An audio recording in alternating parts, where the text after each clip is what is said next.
Imagine yourself lying down, the weight of the day slowly melting away, your breathing deep and steady. Outside, the night is quiet, and inside your mind, a door opens. A door not to a dream, but to a time that might have been. Tonight, we're going to walk together into a history that never happened, but could have changed everything. We're stepping into an alternate world, one in which the Library of Alexandria, that great beacon of ancient knowledge, was never burned. Let your mind drift. We're going back, far back. The year is around 250 BCE. The Mediterranean Sea glitters under the sun, its waters alive with sails from Greece, Egypt, Rome, and far-off lands you've only heard of in stories. The salty breeze carries the scent of fish, spices, and the promise of ideas traveling across the waves. At the mouth of the Nile Delta stands the magnificent city of Alexandria, the jewel of Egypt, founded by Alexander the Great, and now ruled by the Ptolemaic dynasty. Its streets are wide and busy, paved with stones, worn smooth by traders' sandals. The chatter is a mix of Greek, Egyptian, Hebrew, and tongues from the east. Everywhere there's movement, color, life, and in the heart of this city, the library, it is not just a building. It is a kingdom of knowledge, a monument to human curiosity. Imagine it, marble colonnades holding up roofs of polished cedar, courtyards where scholars stroll in the warm sun, scrolls stacked in tall wooden cases reaching almost to the ceilings, light filters through high windows, illuminating dust motes that dance in the air like tiny stars. The scent here is unlike anywhere else. Papyrus, ink, old parchment, a faint trace of salt from the sea winds that drift through open arches. In these halls, the works of the greatest minds of Greece, Egypt, India, China, Babylon, and beyond rest side by side.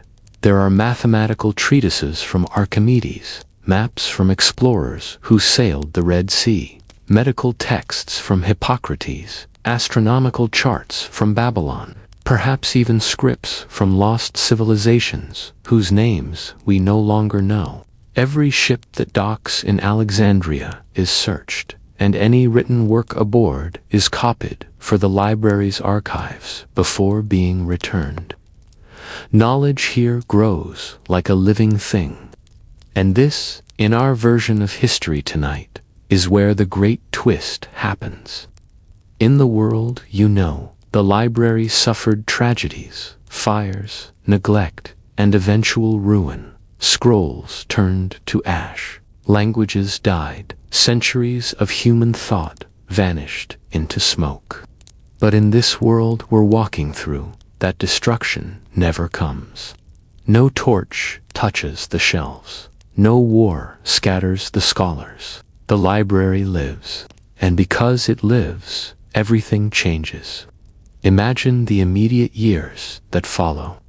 Without the fear of loss, the collection expands even faster. The Ptolemies pour more wealth into it, building annexes, climate-controlled vaults, special scriptoria, where skilled copyists reproduce works in dozens of languages. Alexandria becomes not only a port of goods, but the beating heart of global scholarship. Young minds from Greece, Rome, Nubia, India, and China travel here, drawn like moths to the flame of knowledge. They study side by side, exchanging ideas. Greek geometry meets Indian numerals centuries before it would in our world. Babylonian astronomy is compared directly with Chinese star charts. Medical theories from Egypt mix with herbal cures from the Himalayas. This cross-pollination doesn't just make scholars wiser, it accelerates discovery. By 100 BCE in this alternate timeline, Alexandria has mapped the known world with precision no other culture can match. The circumference of the Earth, measured by Eratosthenes in your real history, becomes widely accepted fact across continents. Not a curiosity to be forgotten for over 1,000 years. Ships begin to navigate open seas with confidence. Trade routes stretch farther, faster, deeper into unknown lands. Now let yourself wander forward in time, into the centuries that follow. In our world, Rome rises, then falls into the long shadow of the Middle Ages. But here, the torch of learning never dims. When the Roman Empire conquers Egypt, they don the library as a prize to be plundered. They see it as a foundation to build upon. Roman engineers study ancient Indian treatises on metallurgy and Chinese blueprints for mechanical inventions. They adapt water wheels and wind-powered grain mills centuries ahead of schedule. Architecture soars, aqueducts reach farther, bridges grow stronger, and medicine. Imagine Roman doctors reading detailed surgical manuals from across Asia, learning about antiseptics from Egyptian papyri, practicing bone-setting techniques recorded by Greek physicians, and blending them with herbal formulas from the East. Mortality from infection drops. Lives lengthen. The average citizen begins to live not into their 30s or 40s, but into their 60s. Move again, this time to the medieval world that never darkens. The Islamic Golden Age still comes, but instead of needing to recover lost Greek works, scholars in Baghdad and Cordoba inherit the complete, unbroken chain of ancient knowledge directly from Alexandria. They don't just translate Aristotle, they debate with Indian logicians, they refine Chinese algebra, they integrate African astronomy. By the year 1000, in this timeline, mechanical clocks already regulate prayer times, steam-driven machines turn grain mills, and eyeglasses are common in busy marketplaces. The compass. In our world, a Chinese invention that took centuries to reach Europe becomes a shared tool of global navigation within decades of its creation. The age of exploration arrives not in the 15th century, but in the 11th. You see, when knowledge travels without gaps, human progress doesn't just add, it multiplies.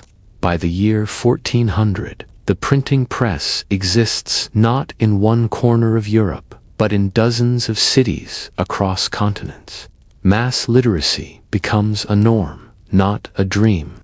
The Renaissance isn't a rebirth, it is a steady bloom that never needed reviving.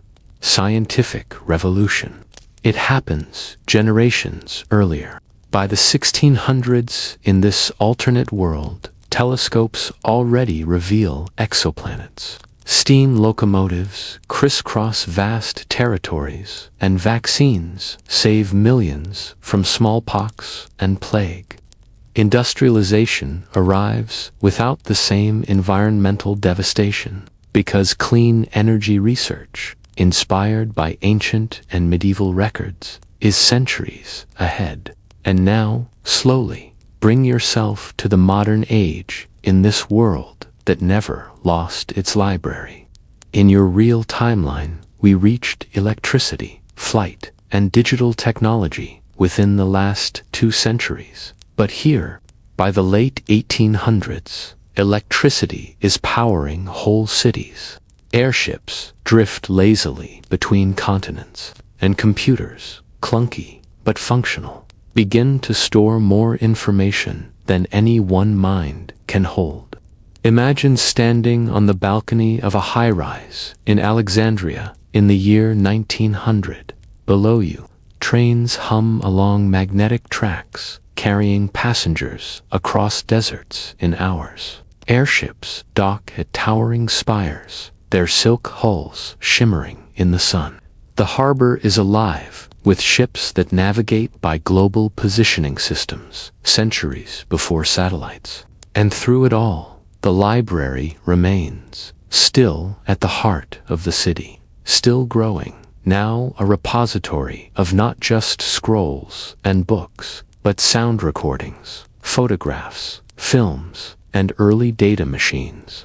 Scholars walk its halls in silence, knowing they are part of a chain that stretches unbroken from the first papyrus scroll to the latest encoded microchip.